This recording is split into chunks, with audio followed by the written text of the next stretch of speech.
Question 1 है आज का कि even the simplest acts of kindness are far more powerful than thousands of people bowing their heads in prayer. इसका मतलब दयालुता के सरलतम कार्य भी प्रार्थना में सिर झुकाने वाले हजारों लोगों से कहीं अधिक शक्तिशाली होते हैं।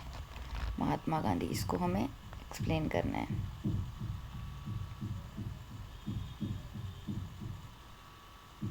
तो सबसे पहले हम बताएंगे कि ये स्टेटमेंट जो है महात्मा गांधी की है और ये प्रैक्टिकल एथिक्स की एसेंस को हाईलाइट करता है। यह इस विचार को रेखांकित करता है कि धार्मिक अनुष्ठान यानी जो रिलीजियस रिचुअल्स हैं और प्रेयर्स हैं वो मीनिंगलेस है जब तक वो हमें इंडिविजुअल के बिहेवियर में देखने को नहीं मिलता है, कुछ वैल्यूज़ के फॉर्म में, जैसे कि कंपैशन और सर्विस। ठीक है, गांधी जी कहते थे कि मानव सेवा जो है ही माधव सेवा है, यानी कि service to humanity is service to God. इसीलिए काइंडनेस के जो स्मॉल एक्ट्स होते हैं वो आध्यात्मिक शक्ति को दर्शाते हैं और ये सिर्फ प्रार्थनाओं के माध्यम से प्राप्त नहीं किए जा सकते। ठीक है, तो बेसिकली आपको इसमें थोड़ा स्टेटमेंट में बैकग्राउंड देना है, फिर हम मेन बॉडी पे आते हैं। Religious rituals versus ethical conduct, धार्मिक कर्मकांड बनाम नैतिक आचरण। तो गांधी जी का मानना था कि धर्म का अर्थ केवल मंदिरों या मस्जिदों में की जाने वाली प्रार्थना नहीं होती है। ठीक है, और बट ये रिलीजन का अर्थ होता है कि आप सत्य के पाथ पे चलो और अहिंसा को अपनाओ। और प्रेयर से आपको इनर पीस तो मिल सकती है, प्रेयर से इंडिविजुअल को इनर पीस तो मिल सकती है, लेकिन जब वो दयालुता के एक्ट करेगा यानी काइंडनेस ऐसे एक्ट करेगा जो कि काइंडनेस से इन्फ्लुएंस्ड हैं, तो समाज में एक सोशल जस्टिस स्थापित हो सकता है, सामाजिक न्याय को सुनिश्चित किया जा सकता है। ठीक है, अगर प्रेयर का जो पर्पस है ये सिर्फ पर्सनल सैल्वेशन है तो वो इन्फीरियर है, वो हमेशा इन्फीरियर है किससे, अगर काइंडनेस परफॉर्म की जाए दूसरों की दुख को कम करने के लिए। ठीक है, उसके बाद है dimensions of power of an act of kindness, यानी कि जो दयालुता के कार्य हम करेंगे उसकी शक्ति के कितने आयाम हैं। सबसे पहले टेंजिबल। ठीक है, तो प्रेयर जो है ये इंटेंजिबल है, प्रेयर हम उसको टच नहीं कर सकते, फील नहीं कर सकते हम, वो इंटेंजिबल है। ठीक है, और हज़ारों लोग अपने जो है सर झुका के प्रेयर कर रहे हैं, ये एक सिंबॉलिक जेस्चर है गुडविल का। लेकिन कोई अगर प्यासा है उसको अगर हम पानी पिला देते हैं, ठीक है, तो हम किसी इंसान के जीवन में, किसी भी व्यक्ति के जीवन में एक कंक्रीट चेंज लेके आते हैं। ठीक है, तो वो एक टेंजिबल इम्पैक्ट क्रिएट कर रहा है। और प्रिंसिपल ऑफ यूटिलिटेरियनिज्म हमें पता है, maximum benefit of maximum happiness of maximum number of people, तो वो भी हम इंश्योर कर रहे हैं यहाँ पर। ठीक है, उसके बाद थर्ड पॉइंट है medium for change of heart. तो गांधी के अकॉर्डिंग जो स्मॉल एक्ट्स होते हैं नॉन वायलेंस के, कंपैशन के, ठीक है, करुणा के, तो इससे क्या होता है कि आप शत्रु के भी दिल को चेंज कर सकते हो, हृदय परिवर्तन कर सकते हो उनका। तो ये जो पावर है ये ज़्यादा इफ़ेक्टिव है than any collective religious gathering. कोई भी रिलीजियस गैदरिंग आप कर लो, ठीक है, तो उससे ज़्यादा ये पावरफुल होता है। उसके बाद integration with civil service values. ठीक है, ये जो स्टेटमेंट है एक गाइडिंग प्रिंसिपल है किसी भी सिविल सर्वेंट के लिए, क्योंकि अगर आप प्रशासन में हैं तो आपको रूल्स को फॉलो करना है, ठीक है। और इसको अल्टीमेट ड्यूटी समझ लिया जाता है कि यही हमारी ड्यूटी है कि हमें रूल्स और लॉज से अबाइड रहना है। लेकिन मोरालिटी वहाँ चालू होती है जहाँ पे रूल्स आपके साइलेंट हो जाते हैं। जहाँ रूल्स आपके नहीं है वहाँ आपकी मोरालिटी दिखती है फिर, ठीक है। फिर है एम्पैथी। तो अगर हम सिर्फ प्रे करेंगे अपनी सिंपैथी जो है वो एक्सप्रेस करने के लिए कि यार ये जो है गरीब महिला, ये कितनी ज़्यादा इसको ज़रूरत है, कितना ज़्यादा परेशान है, ठीक है, इसके लिए मैं प्रे करने लग जाऊँ, ये सिर्फ एक सिंपैथी है मुझे उससे, तो वो काफ़ी नहीं है, ठीक है। उसको उसकी फ़ाइल को प्रायोरिटाइज़ करना और रूल्स के फ्रेमवर्क के अनुसार उसके लिए एक पावरफुल एक्शन लेना जिससे उसको उसकी पेंशन जो है वो मिल पाए, ठीक है, जिससे उसका जो राशन है वो मिल पाए, ठीक है, और सरकार के अन्य जो स्कीम्स हैं उससे वो लाभान्वित हो पाए। तो ये चाहते थे, ये गांधी का बोलना था, ठीक है। फिर कंपैशन। जब एक ऑफिसर जो है डिसीजन लेता है, when an officer makes decision with compassion they reach the person at the lowest रंग ऑफ द सोसाइटी, ठीक है।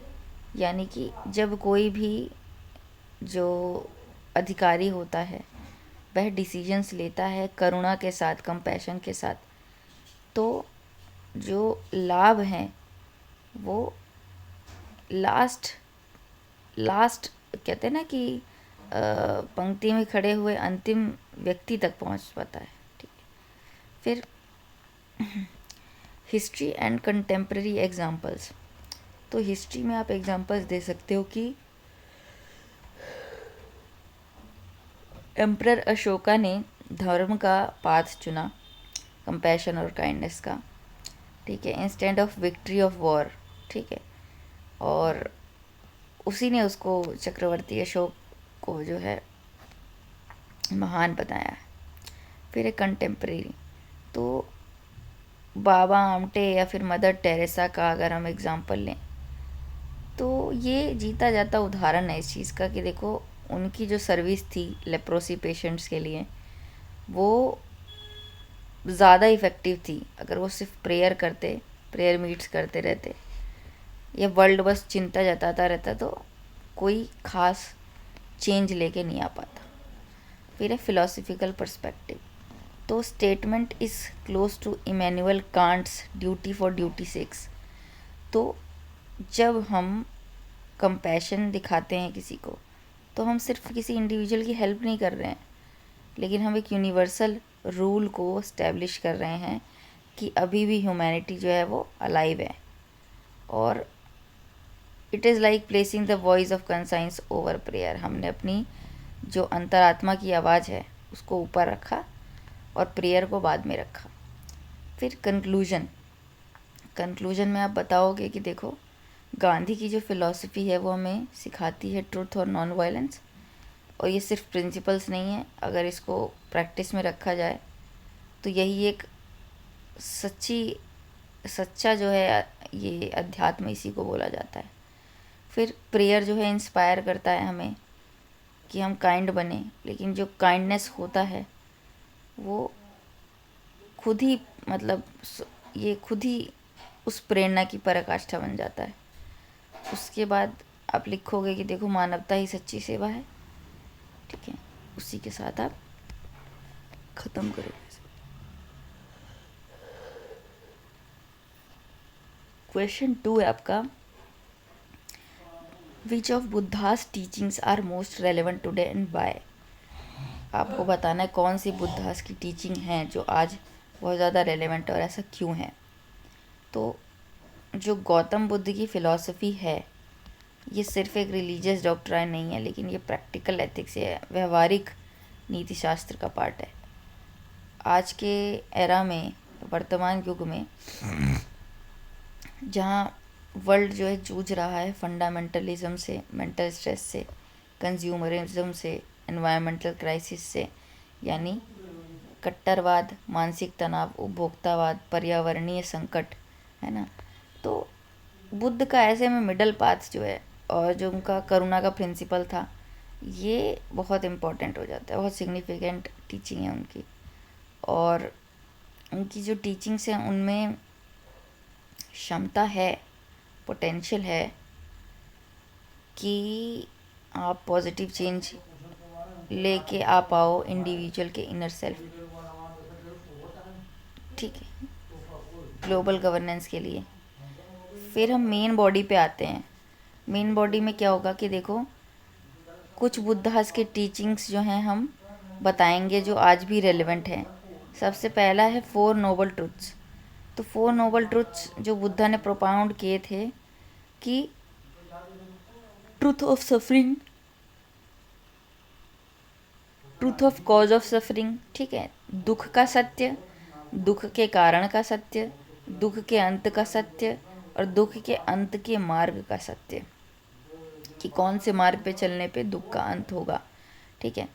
साथ ही साथ में जो दुख की प्रकृति और उससे मुक्ति के मार्ग को समझने के लिए एक ढांचा भी प्रदान करते हैं। तो ये 4 नोबल ट्रूथ हैं, ठीक है। 8 फोल्ड पाथ, बुद्धा की जो टीचिंग्स हैं 8 फोल्ड पाथ पे, right understanding, right intention, right speech, right action, right livelihood, right effort, right mindfulness, right concentration, ठीक है। यानी कि बुद्धा की ये जो 8 फोल्ड पाथ है वो तो आप एकदम रट लेना, क्योंकि बहुत सारे क्वेश्चन में यूज़ कर सकते हो, सिर्फ बुद्धा से रिलेटेड में नहीं, आप और भी क्वेश्चंस में यूज़ कर पाओगे इसका, ठीक है। तो सही समझ, सही इरादा, सही वाणी, सही कर्म, सही आजीविका, सही प्रयास, सही जागरूकता और सही एकाग्रता, ठीक है। ये एक प्रैक्टिकल गाइड आपको देता है कि आप कैसे अपने मॉरल और वर्चुअस लाइफ को जी सकते हो। फिर है नॉन वायलेंस। नॉन वायलेंस में अहिंसा और करुणा, साथ ही साथ में सबके लिए एम्पैथी की बात। फिर इम्परमानेंस की बात करते हैं, तो बुद्धा की जो टीचिंग्स हैं इम्परमानेंस पे वो एम्फसाइज करती है कि देखो, हर चीज़ का नेचर जो है ना वो ट्रांजिएंट है। कोई भी चीज़, ये मत सोचना कि कोई भी चीज़ परमानेंट है, ठीक है। कोई भी चीज़ परमानेंट नहीं है, क्षणभंगुर, ठीक है। और हमें एक्सेप्ट करना है, ठीक है, इस ये जो चेंज है इसको एक्सेप्ट करना है और एम्ब्रेस भी करना है। फिर हम मेडिटेशन की बात करते हैं, तो बुद्धा की जो टीचिंग्स हैं मेडिटेशन पे वो एम्फसाइज करती हैं importance of being present in the moment, ठीक है, कि सिर्फ एक मोमेंट में प्रेजेंट रहो और अवेयरनेस को डेवलप करो किसी एक की थॉट, फीलिंग्स और एक्शंस को लेकर। भारत में जो है क्या रेलेवेंस है बुद्धा की टीचिंग का, हमने भारत का भी बता दिया अलग से कि देखो, मेडिटेशन, माइंडफुलनेस, ठीक है, which has gain popularity in recent years. अब इसको स्कूल में भी पढ़ाया जाता है, ठीक है। तो यहाँ पे आपको योग दिवस एग्जाम्पल में लिख के योग दिवस को मेंशन करो, ठीक है, योगा को। और जो आयुष डिपार्टमेंट है वहाँ भी इससे रिलेटेड बहुत से डेवलपमेंट्स हो रहे हैं, ठीक है। और न्यू एजुकेशन पॉलिसी में भी इसको जो है जिक्र किया गया है। तो ये 2-3 एग्जांपल यहाँ पे आप डाल दोगे कि कैसे कैसे हम कर रहे हैं। फिर emphasis on non violence and compassion towards all beings in the Indian constitution, which is reflected in the promotion of peace and harmony among the fundamental duty among the different communities। और यहाँ पे आप example लिख सकते हो, fundamental duty में भी हमें हारमनी बनाए रखने के लिए बोला गया है। फिर importance of social and environmental responsibility जो है, ये बहुत सारे इनिशिएटिव के थ्रू में पता चल पाता है, जिससे हम सस्टेनेबल डेवलपमेंट और नेचुरल रिसोर्सेज की कंजर्वेशन की बात करते हैं। तो सब मिशन लाइफ वगैरह का भी एग्जांपल दे सकते हो। मेन चीज़ है आप एग्जांपल पुट करो वहाँ पे, ठीक है, जो रेलेवेंट हो। फिर है कंक्लूजन। तो हम कंक्लूड करेंगे कि बुद्धा की जो टीचिंग्स हैं ये सिर्फ मोनास्ट्रीज तक लिमिटेड नहीं है, लेकिन ये मिनिमम गवर्नमेंट मैक्सिमम गवर्नेंस को अचीव करने के लिए एक बहुत बड़ा कदम होगा। And may all being be happy for a public servant. यहाँ पे आप बता सकते हो कि जैसे रिसेंटली नालंदा यूनिवर्सिटी को भी दोबारा से इनॉग्रेट किया गया था, ठीक है, 2025 में किया था या 24 में किया था, मोदी जी ने किया था, 25 में किया था शायद। तो आप उसकी बात कर सकते हो, उसको फिर से रिजुविनेट किया गया और जो बुद्धास की टीचिंग्स हैं, आइडियल्स हैं, उसको और ज़्यादा फैलाने का काम हो रहा है। For a public servant Buddha के जो धम्मा है ये ब्रिज है उसका इनर प्योरिफिकेशन और आउटर इम्पार्शलिटी का, ठीक है, और जिससे वो वेलफेयर स्टेट जो है वो क्रिएट कर सकता है। और बुद्धा आज भी रेलेवेंट रहते हैं क्योंकि ये हृदय परिवर्तन पर एम्फेसिस करते हैं और विजडम पे, यानी कि जो हमारे वर्च्यूज़ हैं, ठीक है, उस पर डिपेंड करने को बोलते हैं, विवेक पर डिपेंड करने को बोलते हैं कि अगर आप कोई प्रॉब्लम सॉल्व करना चाहते हो तो इनसे ही कर सकते हो, इसी माध्यम से कर सकते हो। तो ये आपका सेकंड क्वेश्चन हो गया। फिर आपका थर्ड क्वेश्चन है how are the ideas of ethical pragmatism, ठीक है, and ethical governance in Kautilya's Arthashastra relevant to contemporary public administration discuss करना है।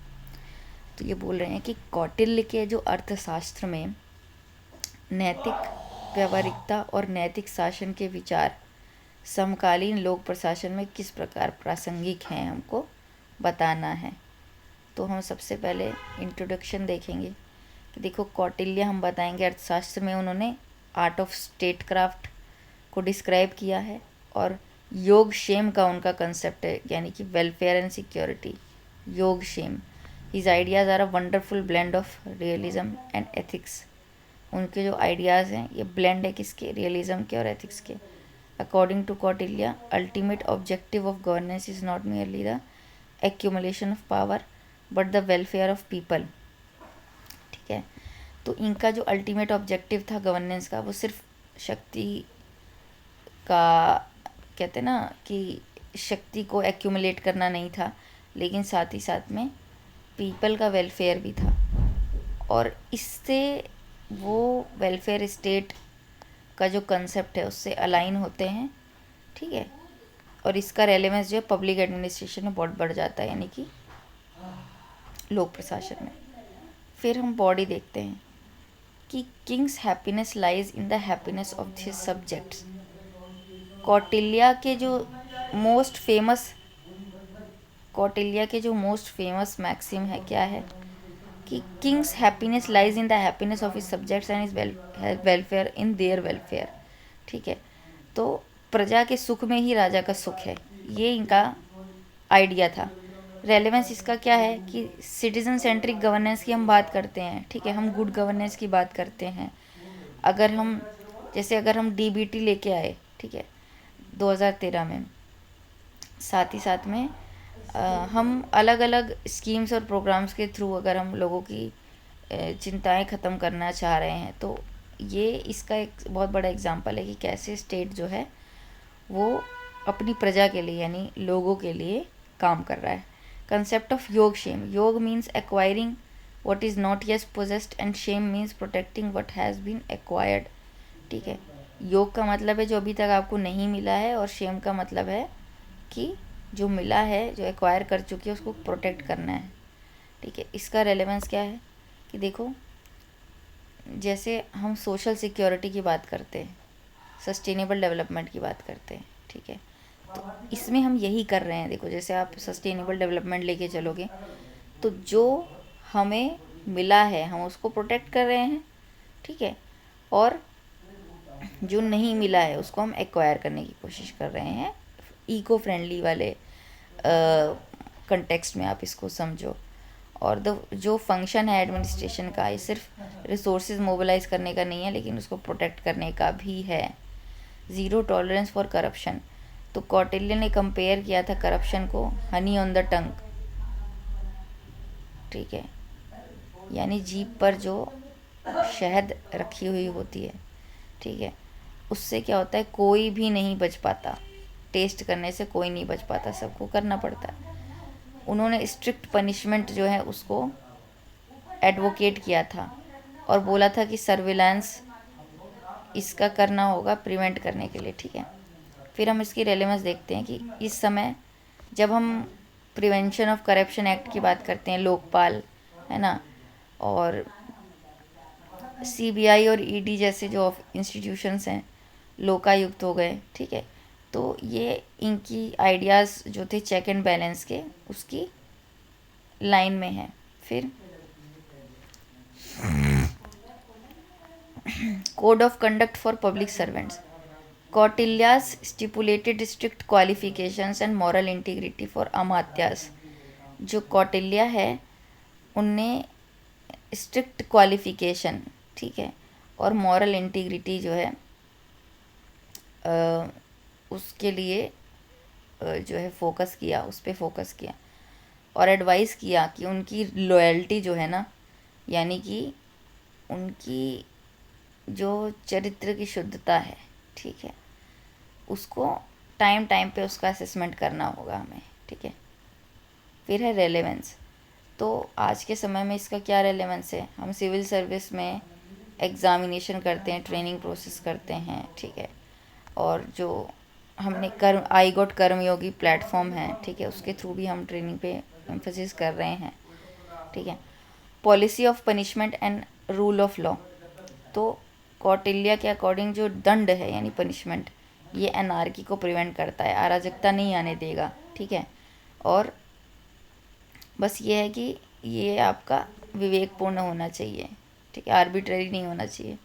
फिर रेलेवेंस आएगा कि देखो ये क्या करता है, रूल ऑफ लॉ की इम्पोर्टेंस बताता है, और जो गवर्नेंस है ये रूल्स पर बेस्ड होता है, आर्बिट्ररी डिसीजंस पे बेस्ड नहीं होता है।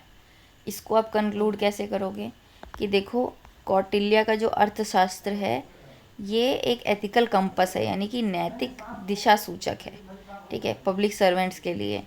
और ये क्लैरिफाई करता है कि जो एफिशिएंट एडमिनिस्ट्रेटर है वो है जो प्रैक्टिकल रियलिटी को एक्नॉलेज करते हुए कभी भी अपने मॉरल आइडियाज़ से कॉम्प्रोमाइज़ नहीं करता है, यानी नैतिक आदर्शों से कभी भी समझौता नहीं करता है। और कौटिल्य की जो रेलेवेंस है कंटेम्प्रेरी पब्लिक एडमिनिस्ट्रेशन में, ये मतलब जो समकालीन लोक प्रशासन में जो कौटिल्य की प्रासंगिकता है, ये इस चीज़ में है कि एडमिनिस्ट्रेशन को सिर्फ आप टेक्निकल एफिशिएंसी ना समझे कि टेक्निकल एफिशिएंसी से आप चला लेंगे, लेकिन आपको एक सोशल रिस्पॉन्सिबिलिटी को रिकॉग्नाइज़ करना होगा, यानी कि अपने उत्तरदायित्व को समाज के प्रति रिकॉग्नाइज़ करना होगा। और इनके जो आइडियाज़ हैं ये प्रोवाइड करते हैं ह्यूमन और एथिकल फेस, ठीक है, to the concept of minimum government और मैक्सिमम गवर्नेंस, ठीक है। और ऐसे आपको, और यही हमारे लोकतंत्र को मजबूत बनाएगा। तो इस तरीके से आपको इसको कंक्लूड करना है, इस क्वेश्चन को। फिर हम आगे चलते हैं। तो निष्काम कर्म योग हम बहुत जगह मेंशन भी करते हैं, तो इसी पे क्वेश्चन है ये, सेल्फलेस एक्शन। तो ये एथिकल फिलॉसफी जो भागवत गीता की है उसमें मेंशन्ड है, और ये कैसे सिविल सर्वेंट्स को गाइड कर सकती है। तो ये क्वेश्चन, ये पीवाईक्यू का भी क्वेश्चन है कि उसमें पूछा है कि आप भगवत गीता से जो सिविल सर्वेंट्स हैं वो क्या क्या प्रेरणा ले सकते हैं एडमिनिस्ट्रेशन में, ठीक है। तो निष्काम कर्म योग का कंसेप्ट है। तो हम पहले बताएंगे कि जो निष्काम कर्म का कंसेप्ट है, ठीक है, यह 47वें वर्ष में 47वें श्लोक में और भागवत गीता के सेकंड चैप्टर में मेंशन्ड है, ठीक है, इसको तो रट लो आप, ठीक है। फिर कर्मणाय वाधिकारस्ते मा फलेषु कदाचन, ठीक है, इसको आप मेंशन करोगे। इसका मतलब है आपके पास सिर्फ राइट टू परफॉर्म है अपनी ड्यूटीज़, ठीक है, आपको अपनी जो आपको अपनी जो आपकी ड्यूटीज़ है, जो आपके कर्तव्य है, उनका निर्वहन करना ही आपका राइट है। और आपको अपने एक्शंस के जो फ्रूट्स मिलेंगे, ठीक है, उसके लिए आप एंटाइटल नहीं हो। इसीलिए जो आपका काम है, जिसका आपका राइट है, उस पे आपका फोकस होना चाहिए। और in the context of civil service this principle inspires a public servant to focus solely on public duty. ठीक है, अगर हम सिविल सर्विस के कंटेक्स्ट में बात करें तो जो ये प्रिंसिपल है ये इंस्पायर करता है पब्लिक सर्वेंट को कि अपनी ड्यूटी पे वो फोकस करे और किसी भी तरह के पर्सनल गेन, प्रेज या फिर फेलियर के डर से दूर रहे। ठीक है। अब हम मेन बॉडी पे आते हैं। तो डेडिकेशन टू ड्यूटी, तो निष्काम कर्म योग जो है एम्फसाइज करता है ड्यूटी फॉर ड्यूटी सेक पे। ठीक है, तो कर्तव्य के लिए कर्तव्य। इसका रेलेवेंस क्या होगा कि जब एडमिनिस्ट्रेटर जो होता है, प्रशासक होता है, वो पॉलिटिकल प्रेशर को फेस करता है या फिर उसके पर्सनल इंटरेस्ट कॉन्फ्लिक्ट में आते हैं, तो निष्काम कर्म योग उनको सिखाता है, ठीक है, कि उनकी प्राइमरी ड्यूटी है कि अपनी जो ऑब्लिगेशंस हैं उसको फुलफ़िल करें। ठीक है, अपने संविधान के प्रति ईमानदार रहें। ठीक है, और साथ ही साथ में जो लॉज हैं उनको इन्फोर्स करें बिना किसी पर्सनल अटैचमेंट के। ठीक है, तो ये यहाँ पे हो जाएगा। फिर हम सेकंड पॉइंट में इमोशनल स्टेबिलिटी देखेंगे, यानी कि इमोशनल इंटेलिजेंस। तो गीता में सेल्फलेस कर्मा इज कॉल्ड स्थित प्रज्ञा। ठीक है, one with a steady intellect who remains equanimous in pleasure and pain. जो एक समान है, चाहे उसके पास प्लेजर है चाहे उसके पास पेन है, वो एक समान है, चाहे उसकी जीत हो चाहे उसकी हार हो, प्रॉफिट हो या लॉस हो। स्थित प्रज्ञा की जो अवस्था है उसको प्राप्त करने के तरीके से हम इमोशनल स्टेबिलिटी को इनकलकेट कर पाएंगे अपने एडमिनिस्ट्रेशन में। फिर है सिविल सर्विस की रेलेवेंस। तो जब हम पॉलिसी को फॉर्मुलेट करते हैं या फिर हम क्राइसिस को मैनेज करते हैं, जैसे कहीं दंगे हैं या फिर आपदा की सिचुएशन है, तो सिविल सर्वेंट्स जो होती हैं इनको अपनी जो डिसीजंस हैं, जो निर्णय हैं, बहुत ज़्यादा प्रेशर में लेने पड़ते हैं, बहुत ज़्यादा प्रेशर में लेने पड़ते हैं। तो अगर इस तरीके से अगर वो चलेंगे, ठीक है, निष्काम कर्म पथ पर, तो इमोशनली स्टेबल हो पाएंगे और ऑब्जेक्टिव डिसीजंस ले पाएंगे। ठीक है। Impartiality and non partisanship. तो जब कोई व्यक्ति फल की चिंता नहीं करता तो क्या होता है, वो पक्षपाती नहीं होता, उसकी संभावना कम हो जाती है कि वो पक्षपात करे।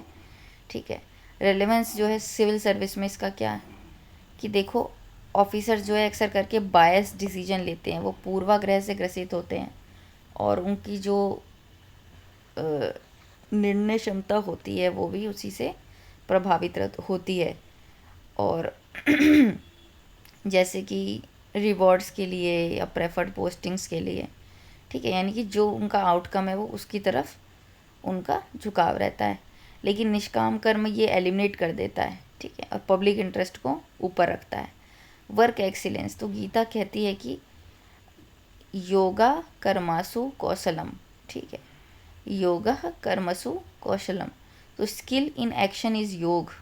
ठीक है, तो कार्यों में यानी कर्मों में कुशलता ही योग है। अगर आप अपने जो भी कर्म कर रहे हो उसके अंदर कुशल हो तो वह योग है। ठीक है, और निष्काम होने का अर्थ आलसी होना नहीं है। ये नहीं है कि आप मत करो, ठीक है, लेकिन कार्य की गुणवत्ता पे आप ध्यान दीजिए, आप अपनी क्वालिटी ऑफ वर्क को सुधारो।